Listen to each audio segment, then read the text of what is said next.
punched on the ground. We've protected identities, but another girl, while filming, gets involved, kicking her in the face.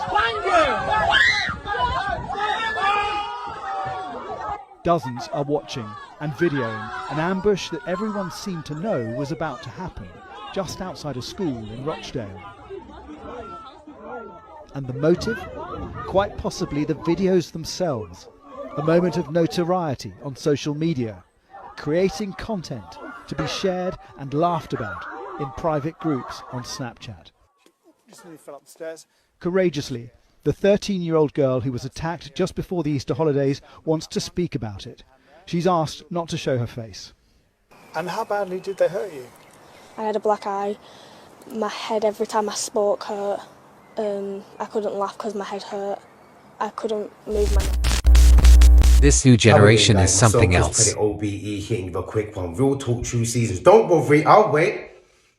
And I'm not just saying this lightly, but this new generation is something else, you know. This new generation is not right in the head. And like I said, I'm not sitting there saying that I didn't go on and have a fight. I'm not sitting there saying that we didn't grow up and have certain scenarios like this. But what I'm sitting there trying to say once again about the content, once again about it going on Snapchat. And these are the kind of things of what happens next.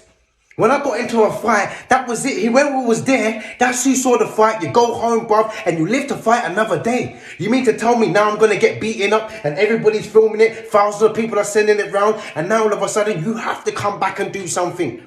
If you don't come back, you're that person that just got jumped. Thousands of people laughed at you. So now you're sitting there thinking, right, I've got to go back now. I've got to go back and fight the person. But if not, I've got to go up and do one time worse. So I've got to film it now. And if not, I might have to come with a knife now and double up and make sure that I stab you now because you've embarrassed me so much. So once again, guys, it's not just about the content when it goes out. It's once again, it's about the after effects, the aftermath. And once again, it's just some of our parents that need to wake up because some of your kids are running around on the street and it's 7 o'clock at night and they still haven't touched yard yet. How much of these kids have got school uniform? How much times do we see these kids when we're driving in the car and you're looking at the time thinking, flipping hell, it's 8 o'clock at night. They're still running down the road in their school uniform.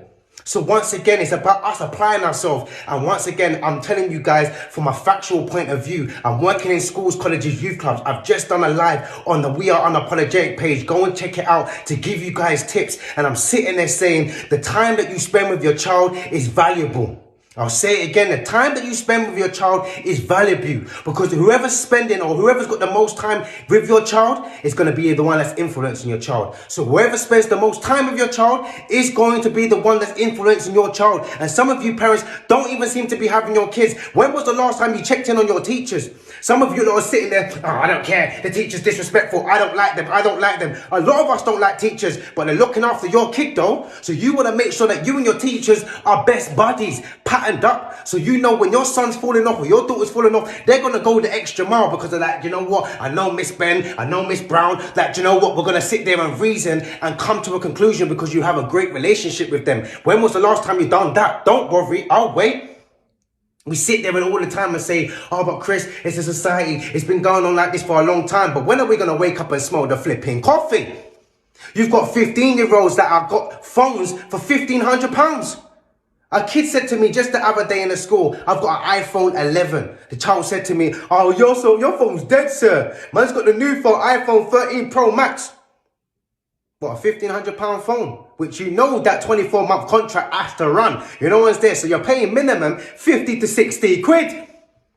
Are our children too materialistic? Have we made them too materialistic? Because now in this generation, these kids can't do basic functions, basic tasks just by taking your backside home. How about that one? My mum used to say to me, Chris, your school finishes at 3:30. Yeah, it takes you 45 minutes. Make sure your backside's in this yard. Not a minute, not a less. Get your backside home. You've got homework to do. You've got housework to do. These kids are telling me they don't do no housework. These kids are telling me, Mama, don't mind if I don't do no homework. Now, I've known we've got this lean approach right now with our parenting. Oh, but I never had it. I got hit, Chris, so I don't want to hit my kids. I just want them to have the best life. To what degree? To what extent? To the point where they can't even function by themselves? Are you teaching them management? Are you teaching them managing skills? Are you teaching them teamwork? Are you teaching them values? Are you teaching them morals? What are we teaching them if we're just going to keep giving them? And then to a point you don't have no rights, where you can't discipline your child because your child's gone too far. They say from 0 to 7 is where we should be breaking down the maths and science. So if your child's sitting there laughing and joking at the age of 6 swearing, and you think it's funny, by the time your child's 13, don't even bother trying to tell him that he can't swear. It doesn't make any sense. So once again, we can look at these case scenarios, and some of these kids are the one that fight, and we're like, oh, it's disgusting. What about the kids that are filming it? These are your children as well, the innocent ones. Why aren't they finding their backside home? And this is what has got to a stage where even the government, social media, everyone plays a part on how much we push the violence, how much we push the glamorization, how much we push the materials onto our kids. And it's validation and likes these days. Validation and likes. Blue ticks. If you got a blue tick, if you got a big boy page and you're validated and you're getting views, then the kids continue to do more and more and more. This is disgusting and sickening. And the fact that we are in 2023 and we sit there and be like, oh, it's been happening and it's still happening and we're not trying to make it stop happening, there's a problem there. But what's you guys' thoughts? Comment below.